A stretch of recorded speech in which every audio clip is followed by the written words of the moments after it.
What if your daily chocolate treat was slowly poisoning you?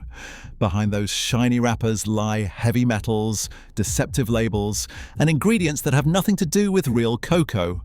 Today, we're exposing 15 chocolate brands you need to avoid immediately and revealing 5 that actually get it right. Stay until the end, because what you're about to discover will change how you buy chocolate forever. Starting at number 15, Montezuma's Absolute Black sounds like the ultimate health choice.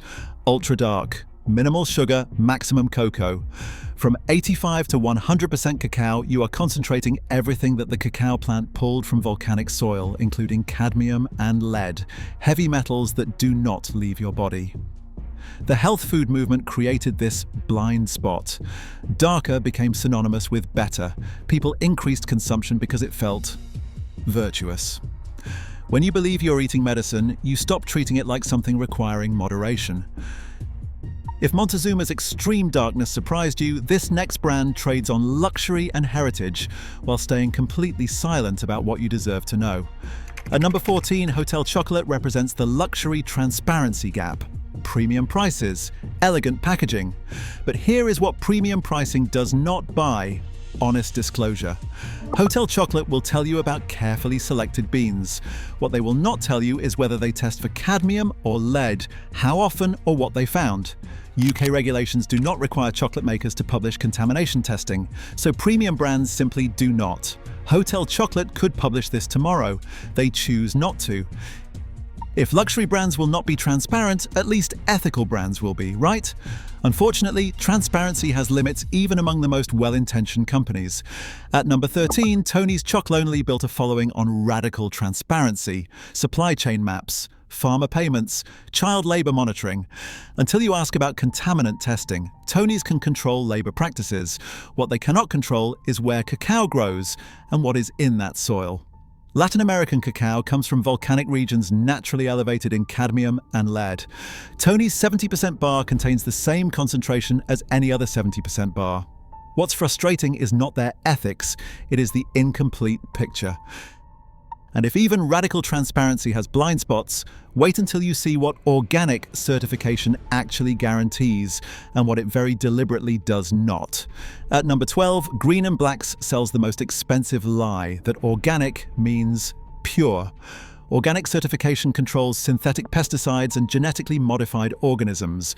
What it does not control is cadmium and lead that existed in volcanic soil long before humans started farming. The certification verifies that farmers did not spray synthetic pesticides. Not once will they test for cadmium or lead. Green and Black's has profited enormously from this confusion. They charge premium prices for organic certification while staying silent about contamination questions. And if organic certification cannot protect you, surely premium Swiss heritage and precision engineering will. Except Lindt proves that reputation matters even less than certification. At number 11, Lindt Excellence 85% embodies a dangerous reality. Concentration works both ways. An 85% bar means 85% came directly from cacao beans. If those beans grew in mineral-rich soil, you have packed that into dense squares. Cadmium has a half-life measured in decades. Lead accumulates too. They build up in kidneys and bones, slowly, silently, without symptoms until damage is significant. Lindt's gold wrapper suggests luxury and safety equally, but precision engineering does not change soil chemistry. And if Lindt's ultra-dark range operates in this mathematical danger zone, their slightly lighter percentage shows that dropping to 70% does not necessarily mean dropping into safety. At number 10, Lindt Excellence 70% sits in the danger zone of false moderation. It feels reasonable, balanced, doctor-approved. That's precisely what makes it dangerous.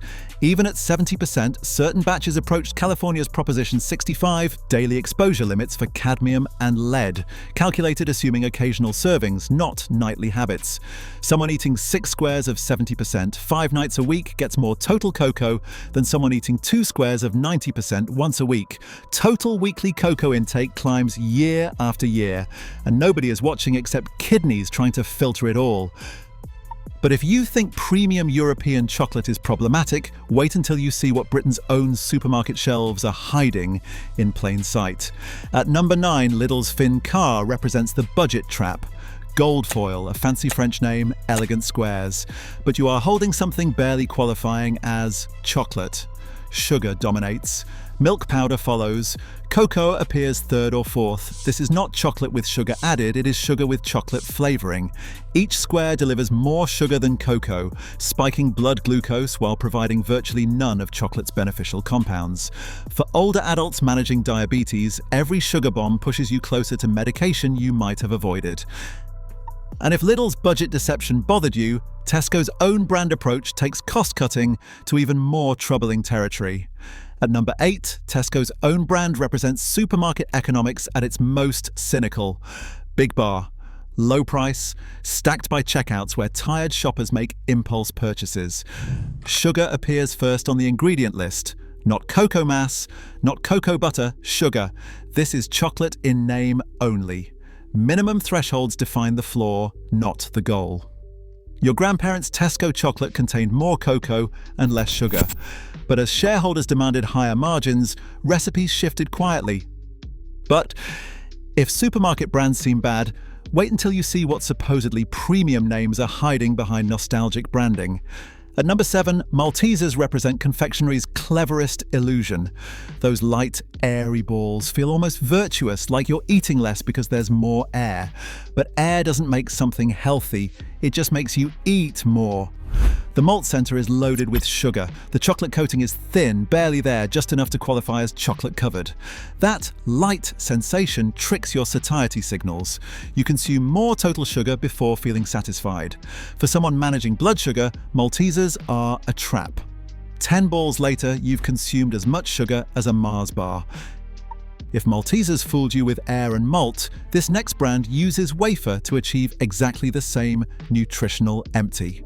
At number 6, Kit Kat has convinced generations it is essentially chocolate. The snap, the slogan, that iconic red wrapper. Break open the marketing. You are eating a biscuit dipped in chocolate-flavored coating. Wafer content dominates. Nestle engineered this deliberately. Wafer is dramatically cheaper than cocoa. You are paying chocolate prices for what is essentially a sweet biscuit with a chocolate veneer. For older adults, rapidly digesting carbohydrates hit your bloodstream fast. The thin chocolate coating adds sugar without meaningful cocoa benefit. And speaking of chocolate in name only, this next bar makes Kit Kat look almost honest by comparison. At number 5, Twix built an empire on a simple con. Wrap biscuit and caramel in the thinnest chocolate layer, then market it as a chocolate bar. Bite into a Twix, shortbread biscuit, then caramel, then thin milk chocolate coating. The chocolate is not the star. It is wallpaper. The cocoa content barely registers. What registers is staggering amounts of sugar layered together. The twin bar format is insidious. Both fingers disappear in 3 minutes. For anyone managing diabetes, Twix represents everything wrong with confectionery. Engineered for addiction, optimized for profit. But if Twix's biscuit deception bothered you, this next bar takes ingredient fraud to an entirely new level. At number 4, Snickers wants you to believe you're eating something substantial, almost meal-like. The ads literally called it a meal replacement. What they don't mention is you're barely eating chocolate at all. The bulk is peanuts, nougat, and caramel. The chocolate coating is minimal, just thick enough to turn the whole mess brown. By weight, there is more sugar than anything else. The cocoa content sits embarrassingly low. For older consumers, the sugar spike is aggressive and sustained. Your blood glucose shoots up fast, forcing your pancreas into overdrive. If Mars mastered candy bar deception with Snickers, their flagship product shows they have been doing this longer than anyone else. At number 3, the Mars bar, the one that started it all, stands as the purest example of confectionery pretending to be chocolate. Slice a Mars bar in half. The center is nougat, whipped sugar, and glucose syrup. Then thick caramel, more sugar cooked with butter. Finally, a thin milk chocolate shell. The chocolate is not the product, it is the packaging. For anyone managing blood sugar, you are getting glucose syrup hitting your bloodstream immediately. Your insulin response goes into panic mode. You would need 3 Mars bars to match the cocoa in a single square of 70% dark chocolate. If Mars perfected the art of chocolate-coated sugar, the next two brands take nutritional emptiness to its absolute extreme. At number 2, Galaxy has spent decades selling you one thing: smoothness. That's the entire value proposition. Not cocoa quality, not nutritional value, just texture engineered to feel luxurious. Galaxy achieves smoothness through maximum milk powder and sugar and minimum cocoa. But here's what melts: sugar and dairy fat with just enough cocoa to turn it brown. Sugar comes first on the ingredient list, milk powder second. You're eating a dairy-based confection flavored with chocolate, not chocolate enriched with milk. For older consumers, Galaxy maximizes components that spike blood sugar. And if Galaxy sold you smoothness without substance, this final brand represents the ultimate betrayal, the chocolate that is not chocolate at all. Taking the number 1 spot as the absolute worst chocolate you can buy in Britain, Cadbury Dairy Milk represents perhaps the most heartbreaking fall from grace in British confectionery history. This was the chocolate of childhoods, the purple wrapper that meant celebration, comfort, and tradition. But modern Cadbury Dairy Milk betrays every ounce of that trust. Sugar appears first on the ingredient list, before cocoa, before anything resembling chocolate. Cocoa finally appears third or fourth in such small quantities that this bar contains less actual chocolate than many hot chocolate powders. This is not chocolate with added sugar, it is sugar with chocolate flavoring. After Kraft's takeover in 2010, recipes changed. Cocoa content dropped, sugar increased, palm oil replaced cocoa butter in some recipes. The purple wrapper stayed the same. But the chocolate your grandparents knew died quietly, replaced by a cost-optimized imitation. For anyone over 60, Cadbury Dairy Milk represents pure nostalgia masquerading as nutrition. The sugar wreaks havoc on blood glucose. The minimal cocoa means zero nutritional benefit. Cadbury spent over a century building a reputation for quality, then sold that reputation to the highest bidder, who immediately gutted what made it valuable. The purple wrapper is a lie, and the chocolate inside is the worst representation of what British chocolate has become: a shadow of heritage, optimized for profit and sold on nostalgia to consumers who deserve better. After exposing those 15 brands hiding behind false promises and empty ingredients, here is the good news. Real, proper chocolate still exists. These 5 brands prove it is possible to make chocolate the right way. Real cocoa, transparent sourcing, nothing hidden. Let's reveal the chocolate that actually deserves your money and your trust. At number 5, Ella proves vegan chocolate does not have to taste like compromise. The ingredient list: cacao beans, coconut sugar, cashews, and cocoa butter. 4 ingredients: no palm oil, no refined sugar. Cashews provide natural fat and smoothness, mimicking milk powder, but without lactose or processing. Coconut sugar keeps sweetness gentle and low glycemic. Your blood glucose does not spike aggressively. For older adults managing diabetes, you are satisfying chocolate cravings without punishing your pancreas. If vegan innovation impressed you, wait until you see what British craftsmanship can achieve. At number 4, Willie's Cacao represents what happens when a chocolate maker cares about the entire process, from tree to bar. Willie Harcourt Coos bought a cacao farm in Venezuela, learned cultivation firsthand, then brought that knowledge back to Britain. Peruvian Gold 70% contains cacao mass, cacao butter, and raw cane sugar. No lecithin, no vanilla flavoring, no unnecessary additives. What you taste is the cacao itself, the terroir, fermentation, and roasting decisions. The bean-to-bar approach means complete traceability.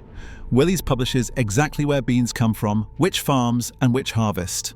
Independent testing consistently shows lower cadmium and lead levels than mass-market equivalents. And if Willie's showed you what British bean-to-bar can achieve, this next brand proves that premium doesn't require compromise. At number 3, Waitrose's premium line proves supermarkets can make proper chocolate when they prioritize quality. This 70% dark bar contains cacao mass, sugar, cocoa butter, and lecithin. A minimal, honest ingredient list. No palm oil, no excessive additives. What separates this from standard supermarket chocolate is the single origin approach. Waitrose specifies exactly where cacao comes from, sometimes Ecuador, sometimes Madagascar. The 70% content balances flavor accessibility with genuine benefits. You are getting real antioxidants and flavonols without extreme percentages that concentrate cadmium and lead. For older consumers who shop primarily at supermarkets, Waitrose No. 1 offers chocolate you can trust without hunting down specialist shops. And if a supermarket can get it this right, imagine what happens when a chocolatier builds their entire brand on doing things properly from day one. At number 2, Montezuma's redeems itself completely. Remember Absolute Black, the 85 to 100% bar we warned about? This is the same company done right. The 54% dark chocolate hits a sweet spot most brands ignore. It is dark enough to deliver genuine cocoa benefits, real flavonols, and legitimate antioxidants. But it is light enough to avoid the cadmium and lead concentration that makes ultra-dark bars problematic. This percentage range is what toxicologists actually recommend, the 50 to 60% range where you maximize benefit while minimizing risk. Montezuma's keeps the ingredient list honest. Cocoa mass, sugar, cocoa butter, vanilla. No palm oil, no soy lecithin. The British company maintains complete transparency about sourcing with direct relationships with grower cooperatives and published supply chain information. For older adults wanting daily chocolate without complicated risk calculations, this percentage delivers peace of mind. But if Montezuma's impressed you with balance, this final brand takes chocolate integrity to its absolute peak, taking the top spot as the absolute best chocolate you can buy in Britain. And yes, it is a milk chocolate. Tony's Chocolonely 32% proves that doing everything right is actually possible.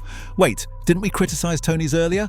We did, their 70% dark raised heavy metal concerns, but this 32% milk chocolate represents the same company's ethics applied to a percentage that makes sense for regular consumption. Here is why this bar deserves the top spot. At 32%, this contains significantly more actual chocolate than any mainstream milk chocolate bar. Compare it to Cadbury's roughly 20% or Galaxy's barely there cocoa, and you are getting 60% more real chocolate. Tony's achieves proper chocolate taste without pushing into percentage ranges that concentrate soil contaminants. The ingredient list stays clean: sugar, dried whole milk, cocoa butter, cocoa mass, soy lecithin. No palm oil, no artificial anything. But what elevates Tony's beyond decent ingredients is the verified ethics. Tony's publishes annual reports tracking every bean back to specific cooperatives. They pay above fair trade minimums. They actively work to eliminate child labor. Independent audits confirm what Tony's claims. The slave-free chocolate promise is not marketing. It is legally binding commitments backed by transparent reporting. For older consumers who grew up when chocolate meant simple pleasure, Tony's offers something profound: the ability to enjoy chocolate without guilt, worry, or compromise.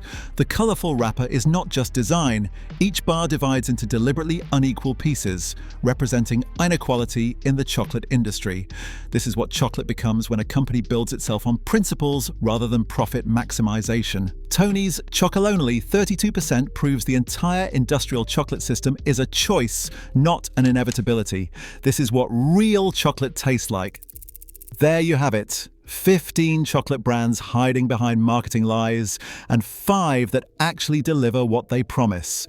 If this opened your eyes, share it with fellow chocolate lovers. Subscribe and hit notifications so you never miss what's really hiding in your food.